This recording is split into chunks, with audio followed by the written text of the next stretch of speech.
Yeah, we're very excited. Obviously, 40 years of pro hockey and honored. I am personally honored to be the guy who gets to lead this team into the 40th season, and that's a long time. That's many people before us that have worked real hard to establish this, and what a great fan base we have by 40 years of commitment.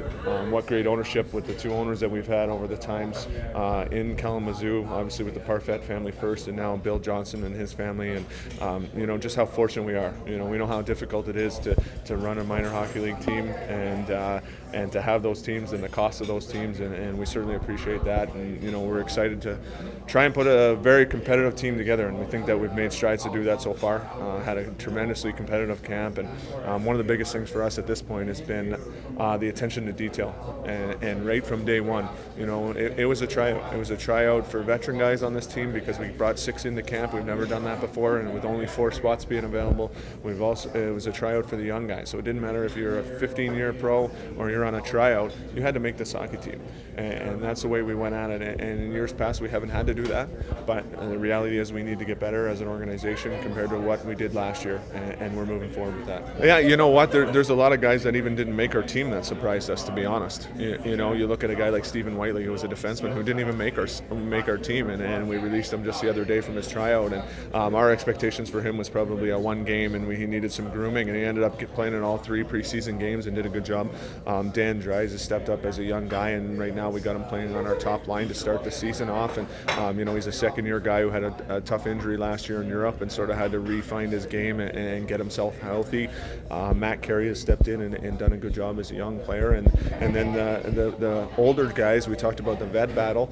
Guys have stepped up to win that job and win the role for us. And we have Armstrong came in one of our best conditioned guys in camp and really took things by the horns, so to speak. I guess it's very cliche-ish, but he did a great job for us, and we're looking to be a team that plays with a lot of puck possession. And that's what, it's not the new way, it is the way now. We want to be 70-30. We want to protect the puck. The way we're going to play the game, we want to be difficult to play against. We don't want to turn pucks over, and we want them to have to hit, take, and lift our sticks to get pucks away. We don't want to just drop pucks off, and we feel that we've created a team that has the speed and the aggressiveness to play that style, as well as protecting that puck like we talked about. I was extremely disappointed in myself and disappointed. It was a goal of mine as a coach to never not let that happen, and it's not going to happen again. And I know that we're going to work diligently. We've improved our staff with the hiring of Colin Chalk as assistant coach. Our bench staff is fantastic, and the guys that are coming back, understand how important those games early on are, and understand that every point, when you miss it by 4 points, we can all think of probably 6, 7, 8, 9, 10 games where we're like, oh man, we could have done something a little different, and maybe been more prepared, or not been lackluster to start the first period, or whatever reason. The guys we brought back are certainly hungry. I think just reiterating those expectations that we have as an organization. I think that's the biggest thing. And those guys talking about the importance of those games early on, and talking about good starts, and those dog days where you play 4 games in 5 nights and 4 different cities, and you're traveling on the bus in between every single game. We have to make them understand that Sunday game's just as important as that Wednesday game, even though you're dog tired, and good teams find a way to do that, and good teams find a way to win those games when it's in a tough travel schedule, and you're coming back 7 hours, and sometimes the visiting team's in your city before you are by 6 hours, and you got to find a way to have the energy to win those games, and that's the reality for everyone. We're very simplistic in what we gave them as a game plan. We didn't want them to think.